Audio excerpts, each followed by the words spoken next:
Hello and welcome. My name is Marc Blatstein, the physician founder of Physician Presentence Report Service.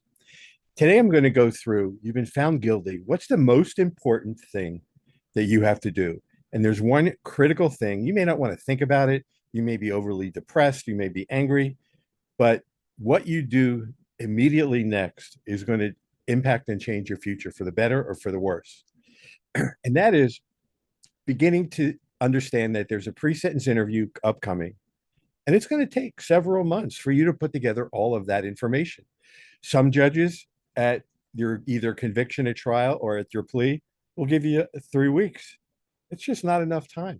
And hopefully you can work with your attorney to get enough time to properly prepare.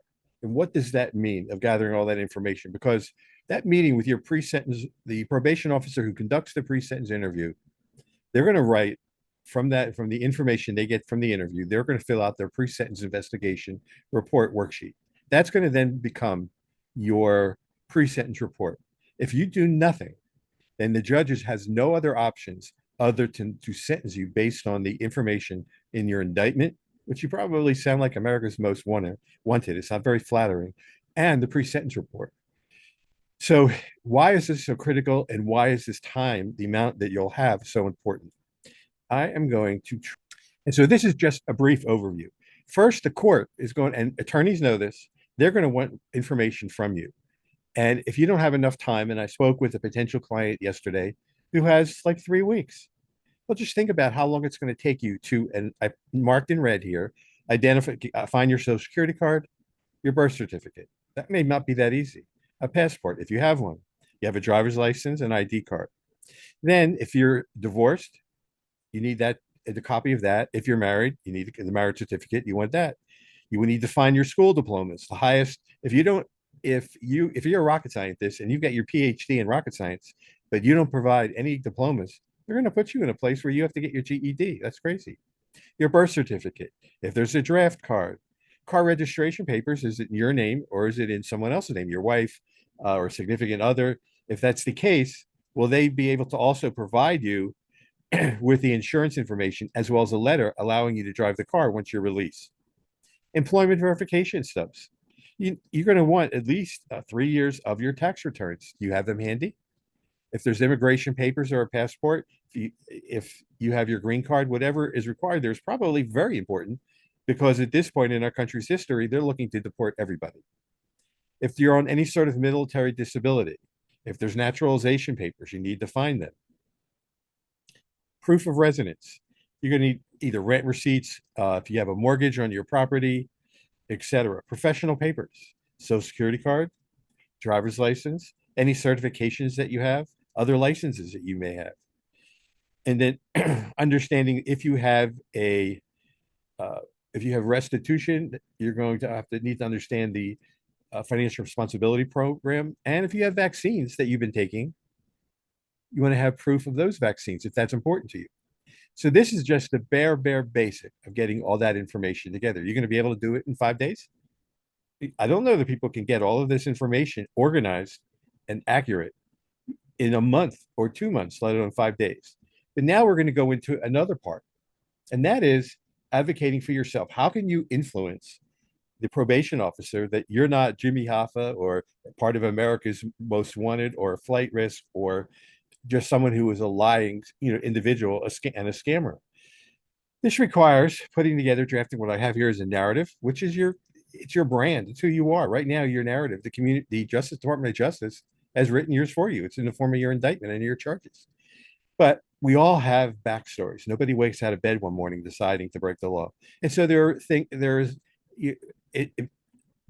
needs to be time for you to draft the good, the bad, and the ugly parts of your upbringing from childhood to today. What caused you to do what you did? A release plan. It seems kind of premature. And as of right now, it's actually not required, but it can't hurt to have letters from people saying that they would be willing to hire you once you're released. If you have a business and it wasn't related to your charge, well, whoever is running that business when you are not around will be able to give you a letter saying that they're willing to hire you.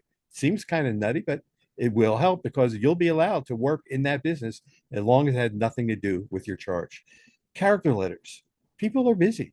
How are you, if you have people that are willing to write character letters for you, um, either from people that you've known for a long time, maybe you help people in the community, maybe you volunteer in the community, maybe there are people that could write these letters in your behalf, but they need time. They can't drop, what they're doing just to write this for you.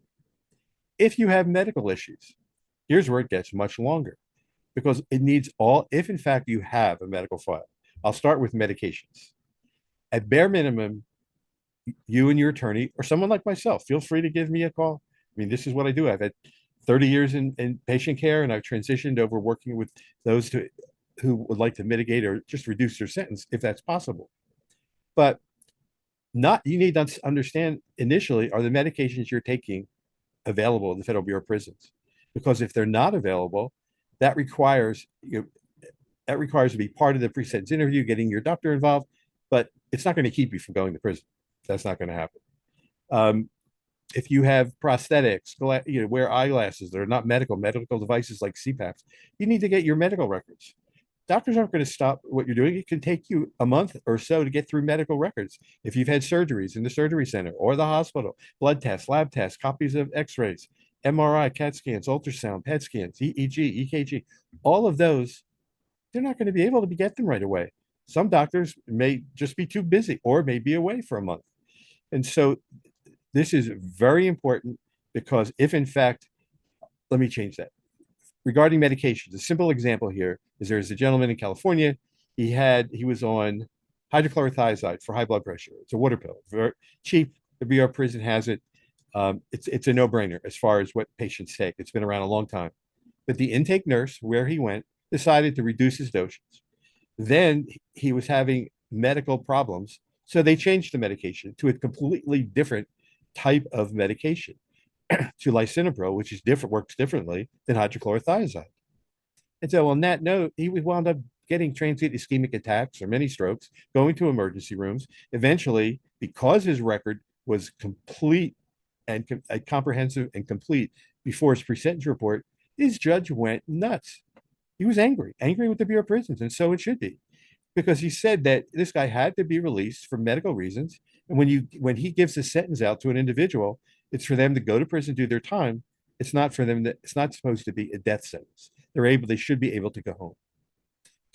Continuing here, the administrative remedy process is all part of that compassionate release, except that you need to have learned how to do the administrative remedy process first before you get to compassionate release. Otherwise, no judge, no court will accept it. Cash, you can bring cash with you to some facilities. You can also use MoneyGram, Western Union. But not the problem, but if you have restitution, please understand that they're going to expect you to offer to pay a certain amount every month. Character letters, we went through to a degree. Detainers, if you think you may have unresolved charges or immigration status, if anything is unsure, these need to be resolved before you ever get to your pre-sentence interview. Because if you have that on your record, it may put you into a higher security level, and it may affect your ability to get early release through the First Step Act. Legal papers and medical records, they could be organized and then provided, all this information provided to your probation officer 4 to 10 days before your interview. So they're able to complete their pre-sentence interview workshop. Again, it doesn't take 2, 3, 4 weeks. It can take 2 months or more. And it's very important because these probation officers are overworked, underpaid. They have no time. So don't you think that they'll appreciate the fact that you're giving them everything that they need to fill out their investigation report, because they have supervisors too, that is organized and spell checked, and that you've taken the time to understand that their time is valuable and that you're taking this seriously. You can put together a list of names, including phone numbers and addresses, emails to bring with you so that you can contact them once you're inside. Power of attorney, living will. Most people may not think of that. You want to present, if you're going to a minimal camp, they're either going to be freestanding or they're going to be attached to a higher security facility. Now, the satellite camps, which are at a higher security facility, you have to present, unfortunately, you can't present to the camp. You have to present or arrive if you're self-surrendering to the higher secure facility. RDAP, are you eligible? If you are eligible, please make sure it's in your judge's order. You want to review everything for completeness. If you have a bipolar, for example, or schizophrenia, there are psychology programs, but they are security level dependent and therefore very limited. So not only can't you get them at every facility, you need to make sure that you have to see if they're at a facility. You can pick a prison, by the way, to make a placement request. And you can start that with the probation officer at the pre-sentence interview. This is because hopefully the officer comes away from the interview with you thinking that you're not such a terrible person. You want to review everything for completeness. Wedding bands you can bring with you, a religious necklace, Bible, it has to be under $100, no stones. If you're driving to surrender, please understand that some of these facilities are in smaller communities, and that even going a couple miles over the speed limit is a no-brainer. You shouldn't do it. I wanted to take this opportunity to thank you for taking your time to tune into my videos. If you have any questions, please do not hesitate to give me a call. I'm a physician. I too have been through the federal system, and I was able to get my medical license reinstated. And I'd like to be able to pass on what I've learned to you. Again, thank you very much for taking the time to listen, and I hope everyone has a safe day.